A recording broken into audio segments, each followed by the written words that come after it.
औज़ुबिल्लाहिमिनश्शैतानिर्रजीम बिस्मिल्लाहिर्रहमानिर्रहीम। मेरा नाम है जी डॉक्टर अरसलान खालिद। आज एक नई वीडियो के साथ आपकी खिदमत में हाज़िर हुए हैं। आज की वीडियो जेर के मतलब है कि जेर अगर किसी भी जानवर में अटक जाती है तो उसमें किस तरह आपने निकालनी है, अगर निकालनी भी है या नहीं निकालनी, और निकालने के बाद उसको जानवर को कौन सा ट्रीटमेंट देना है ताकि जानवर में मटराइटिस के ऑप्शंस जो है वो ख़त्म हो जाए।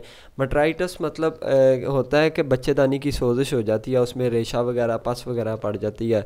क्योंकि जब बाहर से कोई भी डॉक्टर नज़र आता है या आप ख़ुद ही अपने देसी तरीके से जिस तरह भी इस्तेमाल करके उसको इस्तेमाल करके जेर को निकालते हैं तो उसके क्या होता है कि इन्फेक्शन के चांसेस अंदर बहुत ज़्यादा हो जाते हैं। तो जब इन्फेक्शन के चांसेस हो जाएंगे तो उसमें फिर मटराइटिस यानी कि इन्फ्लेमेशन ऑफ जो बच्चेदानी है उसकी सोजिश हो जाएगी। तो इस वीडियो में मैं इंशाल्लाह आपको बताऊंगा कि आपने जेर को निकालना है हाथ से या नहीं निकालना। अगर आपने निकालना है तो किस तरह निकालना है, और उसके साथ आपने देसी नुस्खे कौन से इस्तेमाल करने हैं, और आपने जो एलोपैथिक मेडिसिन यूज़ की जाती है कौन सी इस्तेमाल करनी है, ड्रिप्स का इस्तेमाल करना है या नहीं करना। सबसे पहले वीडियो की तरफ जाने से कि जिस भाई ने अभी तक चैनल को सब्सक्राइब नहीं किया वो चैनल को सब्सक्राइब करे, बेल आइकन पे प्रेस करें ताकि हर नई आने वाली वीडियो आप तक पहुंचती रहे, और वीडियो को आगे से आगे शेयर करते रहें ताकि दूसरे दोस्त जो हैं आपके या दूसरे भाई फार्मर्स हैं उनका भी फ़ायदा होता रहे। तो देखें प्यारे फार्मर दोस्तों, एक चीज़ ज़हन में रखें कि जैसे ही बच्चा पैदा होता है तो ये बड़ी गलत प्रैक्टिसेस पाकिस्तान में की जाती हैं कि वो बच्चे को दूध नहीं पिलाते। देखें अगर जब बच्चे को दूध नहीं पिलाएंगे तो नॉर्मली कुदरती तौर पे ही जेर का अमल जो है वो लेट हो जाएगा। क्योंकि कुदरती अमल क्या है वो मैं आपको बताता हूँ कि जब आप जानवर को छोटे बच्चे को दूध पिलाते हैं, जब वो पैदा हो के आ गया आप उसे दूध पिलाएंगे तो दूध पिलाने से क्या होगा कि केमिकल रिलीज़ होंगे, उसके दिमाग की तरफ सिग्नल जाएगा अडर की तरफ से, हवाने की तरफ से। जब वो बच्चा मुंह लगा के पिएगा दूध तो हवाने की तरफ से दिमाग की तरफ सिग्नल जाएंगे और उधर से कुछ केमिकल रिलीज़ होते हैं, जो केमिकल बच्चेदानी में जो जेर अटकी हुई है उसको फेंकने में मदद करते हैं। तो ये चीज़ आप समझें कि जैसे ही बच्चा पैदा होता है तो आपने उसको आधे घंटे में, 15 मिनट में, 20 मिनट में या 1 घंटे के अंदर अंदर आपने उसको दूध पिलाना होता है। और दूसरी चीज़ जो बड़े काम की है कि आपने जो हवाना है उसमें से चौथा हिस्सा दूध का छोड़ देना होता है। दूध का चौथा हिस्सा छोड़ने का मकसद ये होता है कि जानवर जो है वो उसमें मिनरल्स की कमी ना हो, उसमें कैल्शियम्स की कमी ना हो और वो जानवर यकदम बैठ ना जाए। क्योंकि जो दूध आप लेते हैं वो रिच सोर्स होता है हर चीज़ का, उसमें कैल्शियम्स वगैरह, उसमें मिनरल्स, उसमें इम्यून सिस्टम बहुत ज़्यादा बच्चे के लिए होता है। तो जैसे आप सारा दूध निकाल लेंगे कि तो जानवर में वो कमी आ जाएगी मिनरल्स की, तो वो सम टाइम उसके बैठने के चांसेस बहुत ज़्यादा हो जाते हैं। तो आप कोशिश करें कि चौथा हिस्सा जो दूध का है वो हवाने में ही छोड़ दें, और बाकी जितना भी दूध है वो आप बच्चे को पिलाएं। बेशक माँ के साथ अटैच करके पिला दें। अगर आपने मिल्किंग करके पिलाना है तो एक चीज़ का ख्याल रखें कि जो उसका टेम्परेचर है दूध का वो नॉर्मल रहे, वो ज़्यादा भी ना हो और कम भी ना हो। अगर ज़्यादा कम होगा तो फिर भी डायरिया और कॉन्स्टिपेशन के चांसेस जो हैं बहुत ज़्यादा आ जाते हैं, जिसकी वजह से डायरिया जो है वो मेजर काज होती है डेथ की, काफ की। तो ये दो चीज़ें हो गई कि आपने बच्चे को दूध पिलाना है तो उससे भी जेर का मसला कम हो जाएगा। आपने जो है वो क्या करना है, उसको चौथा हिस्सा दूध का हवाने में छोड़ना है तो उससे भी जो जानवर की हेल्थ है वो बेहतर होगी। अच्छा, दूसरे नंबर पे इसकी मैं वजूहात आपसे डिस्कस करता हूँ कि वजह क्या होती है, जानवर जेर फेंकता क्यों नहीं है। देखें जेर ना फेंकने में सबसे मेजर मसला तो एक ये हो गया कि जानवर के अंदर कैल्शियम ही नहीं पूरा, या जानवर की खुराक नहीं पूरी, जानवर में मिनरल्स नहीं बैलेंस, जिसकी वजह से जानवर जो है वो जेर नहीं फेंकता। अभी एक नॉर्मल सी मिसाल देता हूँ आपको कि क्या होता है फील्ड के केसेस में। क्या होता है कि जब आप फ़ोन करते हैं डॉक्टर को कि डॉक्टर साहब मेरे जानवर ने जेर नहीं सुटी, तो डॉक्टर साहब आते ने आके एक कैल्शियम का टीका लाते हैं या कैल्शियम की IV ड्रिप लाते हैं। सम टाइम की होंगे कि वो ड्रिप लाने के नाल ही जानवर जेर सुट देता है।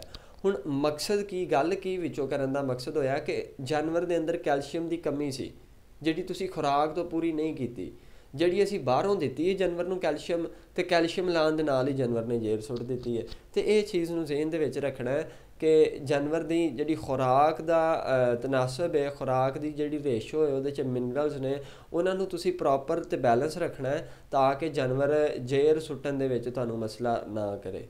दूसरे नंबर ते जानवर जेर क्यों लेट सुੱਟਦਾ है कि ਉਹਦੀ वजह ਇਹ ਹੁੰਦੀ है कि जानवर अगर मरिया होया बच्चा पैदा करेगा तो ਉਹਦੀ वजह तो भी जेर लेट हो जाएगी, जानवर दी नहीं अटकेगी।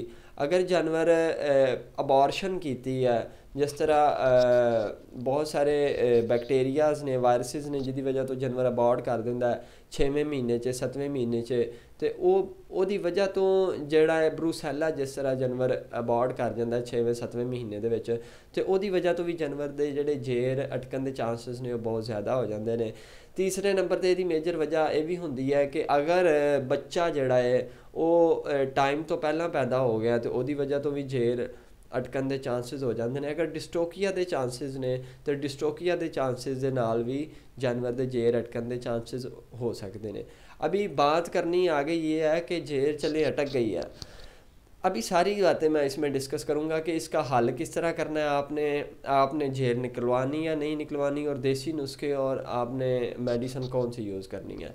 देखें, सबसे पहले प्यारे फार्मर दोस्तों, अगर जेर अटक गई है तो इसमें क्या मसला होगा कि जानवर कीटोसिस की तरफ चला जाएगा, जानवर का खाना पीना कम हो जाएगा। दूसरे नंबर पे जानवर को क्या मसला आएगा कि मेट्राइटिस का मसला आ जाएगा। मेट्राइटिस का मतलब ये होता है कि जो बच्चेदानी होती है उसमें रेशा पड़ जाता है, उसमें इन्फेक्शन हो जाती है, उसमें सोजश हो जाती है, जिसकी वजह से आगे जो जानवर ने आपके कंसेप्शन होने की जो रेशो है वो बहुत ज़्यादा कम हो जाती है और जानवर नॉर्मल से ज़्यादा टाइम ले जाता है अपना वो प्रॉपर अपने आप को अंदर बैलेंस करने में। और अगर ये इन्फेक्शन बहुत ज़्यादा हो जाए तो समटाइम जानवर बीमार भी हो जाता है, उसको बुखार हो जाता है और अपनी इनटेक टोटली कम कर देता है। तो ये देखें ना, एक छोटी सी चीज़ है, एक मिनरल्स है, एक फीड फार्मूलेशन है, तो वो आप बैलेंस नहीं करेंगे तो आपको किधर तक 2 साल तक आपको वो भुगतना पड़ेगा कि मेरे जानवर ने जेर अटकाई थी और जेर अटकाने की वजह से वो जानवर मेरा लेट होता जा रहा है। तो देखें, अगर वो कंसेप्शन ही 2 महीने 3 महीने या 4 महीने इन्फेक्शन की वजह से लेट कर देता है तो फिर आपका मसला, आपके टारगेट्स तो ना पूरे हुए। आपने जो 1 महीने में या 1 साल में बच्चा लेना होता है, 1 महीने उसको रेस्ट पीरियड या 2 महीने दे के, तो फिर वो आपके टारगेट्स जो है वो ख़राब हो जाते हैं। अच्छा, अभी मसले 2 आपको मैंने बताया कि मेट्राइटिस का मसला उसमें आ जाता है और कीटोसिस का मसला भी आ जाता है। अभी इससे आगे चलते हैं कि आपने जेर निकलवानी है या नहीं निकलवानी। देखें, साइंस भी यही रिकमेंड करती है कि आप जेर को ना निकलवाएं और मैं भी यही रिकमेंड करता हूं कि आप जेर को ना निकलवाएं। बेसिकली मकसद क्या है, ना निकलवाएं, निकलवा भी लेते हैं लेकिन हमारे जो फील्ड के हजरात हैं वो निकलवाते हैं और हम ख़ुद भी निकालते हैं। उसकी वजह ये होती है कि हमारा जो माहौल है उसमें इन्फेक्शन के चांसेस बहुत ज़्यादा होते हैं। जेर लटकी रहती है, जानवर बैठता है उठता है तो इन्फेक्शन और ज़्यादा हो जाता है। अभी देखें, ना निकलवाने का मकसद ये है कि जब आप जेर को सारी जेर कभी भी नहीं निकलती, कुछ ना कुछ उसका पोर्शन अंदर रह ही जाता है। तो जब आपको उससे सारी जेर नहीं निकलेगी, आपने एक दफ़ा निकाल दी या जो अटकी हुई थी, तो फिर बच्चेदानी का मुंह बंद हो जाएगा, तो जो अंदर की थी वो अंदर ही रह जाएगी, जो आपने बाहर निकाल लिया वो बाहर रह जाएगी। तो इससे होता क्या है कि जो अंदर इन्फेक्शन है वो अंदर ही रह जाता है और वो फिर ज़्यादा मसला क्रिएट करता है। लेकिन नॉर्मली अगर जब हम कहते हैं कि जेर आपने नहीं निकलवानी, तो उससे क्या होता है कि जानवर की जो जेर है वो गलती रहती है 24 घंटे 48 घंटे या 72 घंटे में वो गल के बाहर आ जाती है और गल के सारा इन्फेक्शन जो है वो बाहर ही गिरता है, क्योंकि बच्चेदानी नहीं बंद होती, उसमें जेर अटकी रहती है जिसकी वजह से बच्चेदानी बंद नहीं होती। तो बड़े फार्मर हजरात क्या करते हैं कि वो जेर के साथ कोई ईंट पत्थर बांध देंगे, कोई जूता बांध देंगे, लेकिन ये प्रैक्टिस आप ना करें। जब आप जेर को खींचेंगे तो अंदर आपको जानवर को मसला होगा, जानवर को इन्फेक्शन होगा, जानवर में अंदर वो मतलब कि फटेगा जानवर का अंदर जो बच्चेदानी है, तो उससे ब्लीडिंग बहुत ज़्यादा हो जाएगी, खून बहुत ज़्यादा रसेगा। तो आप ये काम ना किया करें जो आप पत्थर बांध देते हैं, जो आप जूता बांध देते हैं। तो इस तरह काम करेंगे तो जानवर जो है वो ख़राब हो जाएगा, आपके जानवर की जो बच्चेदानी है वो ख़राब हो जाएगी। तो ये तो चीज़ होगी कि आपने जेर को निकालना है या नहीं निकालना। अब इसके बाद चीज़ें आ जाती हैं कि अगर आपने निकलवा लिया तो उसके बाद आपने कौन सी ट्रीटमेंट करनी है, और अगर जेर फंस गई है, अटकी रही है, ज़्यादा टाइम उसने लिया, तो उसमें भी मैं आपको बताऊंगा कि आपके जानवर को मसले मसाइल क्या होंगे। देखें प्यारे दोस्त, देखने वाले जितने भी हैं, एक चीज़ अपने माइंड में रखें कि जब जेर अटक जाती है, आपने जेर निकलवा भी लिया है, तो आप उसमें इंट्रायूट्राइन मेडिसिन का इस्तेमाल लाजमी करें। जितने भी आपके सराउंडिंग में डॉक्टर्स हैं और उनसे आप कांटेक्ट करें और कांटेक्ट करके उनके कहीं कि उनसे इंट्रायूट्राइन मेडिसिन का इस्तेमाल लाजमी करें।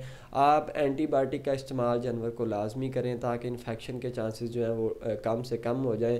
अगर जानवर को बुखार है तो बुखार का टीका आपने लाजमी लगाना है। जानवर को खुराक आपने अच्छी से अच्छी देनी है। बच्चों का दूध आपने लगातार पिलाना है और जानवर को पानी 24/7 आपने प्रोवाइड करना है। जिस तरह अभी सर्दियों का सीज़न चल रहा है तो सर्दियों में आपने जानवर को नॉर्मल वाटर देना होता है, टेम्परेचर जिसका नॉर्मल हो। ठंडा पानी नहीं देंगे, ठंडा पानी देंगे तो फिर भी जानवर आपको मसले मसाइल आपके सामने लेके आएगा। तो ये सारी चीज़ें हैं जो आपने समझनी है। फ़ीड फार्मूलेशन के हवाले से जिस भाई को भी फ़ीड फार्मूलेशन चाहिए तो वो दिए गए नंबर पर रब्ता कर सकता है ताकि आप अपनी फ़ीड फार्मूलेशन को बेहतर करके अपने जानवर की जो मिल्किंग है, जो कंसेप्शन रेट है, जो रिपीट ब्रीडिंग के चांसेस हैं वो ख़त्म हों और जो मस्टाइटस के चांसेस हैं ख़त्म हों। एक चीज़ और मैं आपको बताता जाऊँ कि जब जानवर मस्टाइटस काज करेगा तो उसमें मस्टाइटस के चांसेस भी ज़्यादा हो जाएंगे क्योंकि वो ब्लड में टॉक्सिन की परसेंटेज ज़्यादा हो जाती है। उसके अलावा भी जानवर का जब गंदगी है वो हैवाने पे गिरती है तो उसकी वजह से भी मस्टाइटस के चांसेस ज़्यादा हो जाते हैं। तो कोशिश करें अपने जानवर को पॉजिटिव साइड पे रखें, नेगेटिव साइड पे ना लेके जाएं ताकि आपका जानवर आपको किसी किस्म का मसला पेश ना करे। तो आज तक के लिए इतना ही। अगली वीडियो तक के लिए अपना ख्याल रखिएगा, दुआओं में याद रखिएगा। अस्सलाम वालेकुम।